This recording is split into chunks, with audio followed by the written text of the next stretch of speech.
HOA President Eleanor Voss climbed my electric fence. My grandfather switched it on, and she got zapped on camera. Have you ever felt the cold sting of someone invading your personal space?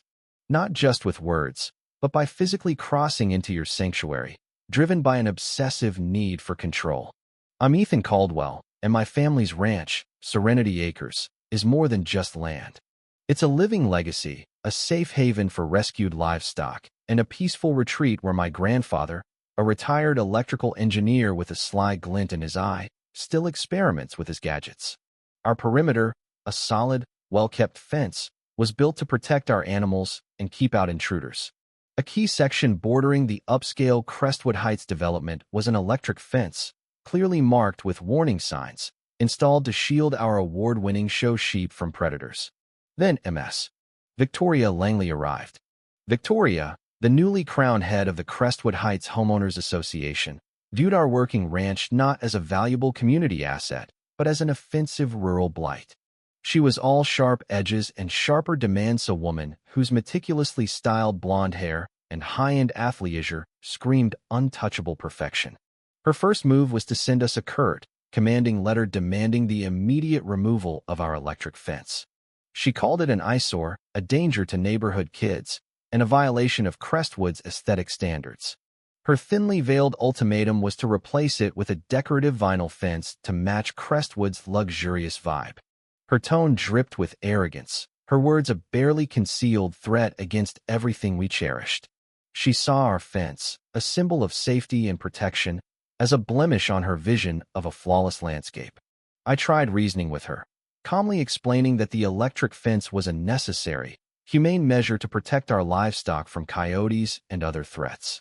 I pointed out the clear signage and low voltage, designed to deter, not injure. I even provided county agricultural department documents supporting its use. Victoria waved me off with a dismissive flick of her perfectly manicured hand. "Mr.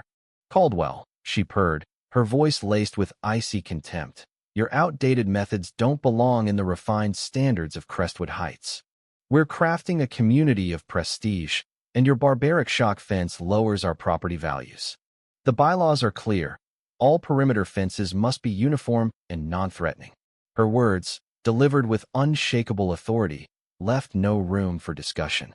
She didn't care about animal welfare or safety. She wanted control and conformity. The real trouble began on a bright Saturday morning as we prepared our prize sheep for the county fair. I stepped outside to check on them and spotted Victoria, in a pristine white tennis outfit, standing at the electric fence line. She wasn't just looking, she was trying to pry off one of the warning signs, muttering furiously to herself. My heart raced with anger and disbelief. This wasn't just an irritation, it was deliberate vandalism, a calculated attack on our safety measures.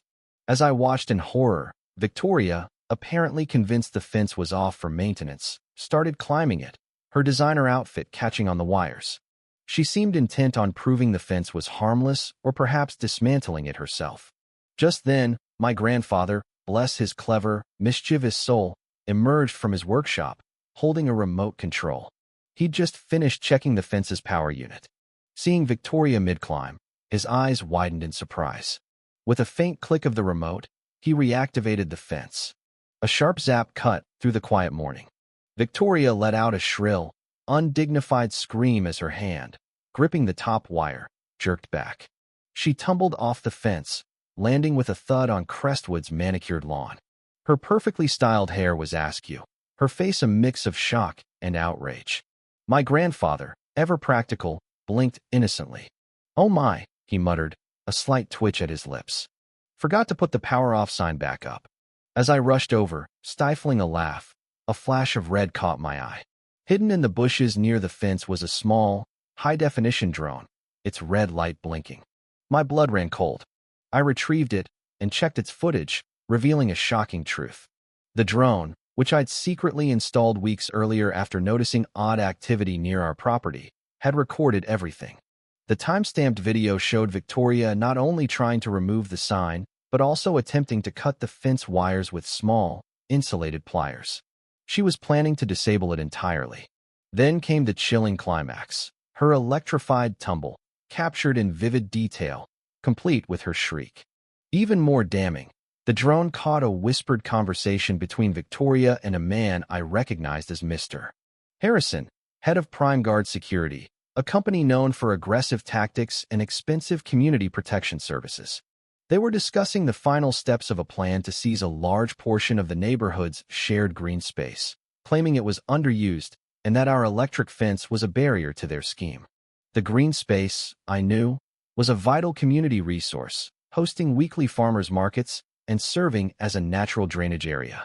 Victoria's plan was to turn it into an exclusive, members-only dog park, with Prime Guard Security securing a lucrative contract for access control and monitoring. This wasn't just about our fence, it was a high-stakes plot threatening not only our property, but a critical public resource.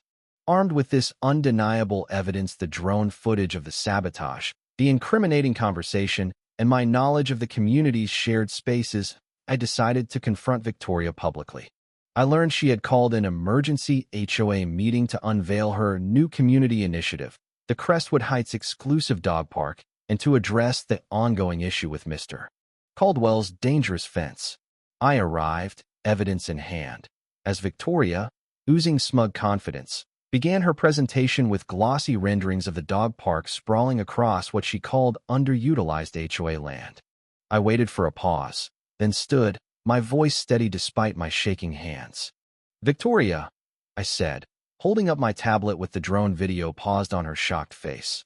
"This footage and your recent actions cast a rather inconvenient light on your dog park plan." Her eyes, gleaming with self-assurance, narrowed instantly. She recovered quickly, her voice sharp. "Mr. Caldwell, I have no idea what you're talking about. This is a private HOA matter.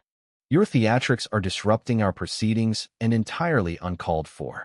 She tried to rally the HOA members, painting me as a disgruntled, melodramatic rancher, a blight on their polished community. As you can see, ladies and gentlemen, this is exactly the kind of element we're working to eliminate from our beautiful Crestwood. Before Victoria could continue, the community hall doors swung open. Two stern-faced county planning officials, accompanied by a sheriff's deputy, entered. They'd been tipped off by Dr. Sharma, who had confirmed my suspicions. "Victoria Langley," one official announced flatly, "you are in violation of multiple county ordinances. Destroying private property, attempting to privatize public land, and suppressing environmental impact assessments are felonies. We also have evidence of forged documents submitted for this dog park project." Victoria's carefully composed face collapsed into a pale, terrified mess. Her jaw dropped, her eyes darting frantically, searching for an escape that didn't exist. She stammered, then erupted into a desperate, high-pitched tirade, blaming misunderstandings, overzealous contractors, and confusion over land deeds, a pathetic wail from a tyrant whose empire had crumbled. Then, a surprising voice rose from the crowd. Mr. Bennett, a reserved, longtime HOA board member and respected local realtor, stood up, his face heavy with regret. "Ms. Langley," he said, his voice trembling slightly. "Perhaps you'd also explain why you pushed so hard for this dog park, not for the community's benefit, but because Prime Guard Security, the company you're so keen to partner with, is secretly owned by your estranged brother. You plan to secure a massive personal commission and a stake in his future projects, all under the guise of community improvement." The revelation hung like a guillotine. Victoria had been exploiting the HOA not for the community, but for her own financial gain and to prop up her brother's failing business. The fallout was swift and severe. Victoria was immediately removed as HOA president, her reign ending in public humiliation and a perp walk caught by local news. The county launched a full investigation, resulting in heavy fines and criminal charges for property destruction, environmental violations, and attempted land appropriation. Prime Guard Security, facing legal backlash and public outrage, lost its contracts and faced multiple investigations, leaving Victoria isolated and financially devastated. She lost her position, reputation, social standing, and faced a future of crushing debt and legal battles. Her karma was a public, humiliating spectacle, a direct result of her petty tyranny and audacious fraud. As for our electric fence, it was fully repaired and now has official county approval, with even clearer signage. My grandfather, with a twinkle in his eye, added a small, discreet sign. Warning, high voltage. Also filmed. The community, shaken but united, began rebuilding trust and respecting the balance of property rights and the environment. Victoria's electrified tumble, captured on drone footage and aired on local news, became a legendary cautionary tale of what happens when petty tyranny meets unexpected resistance. I felt a deep sense of vindication, a quiet triumph that justice, however hard won, had prevailed. Our ranch continued to thrive, our animals safe, and the community began healing, respecting the delicate balance of rights and the environment. In a world where bureaucratic power can become a weapon and individual ego can endanger a community, where do we draw the line between enforcing rules and protecting personal property and the environment? When faced with such blatant disregard for rights and reason, what would you have done?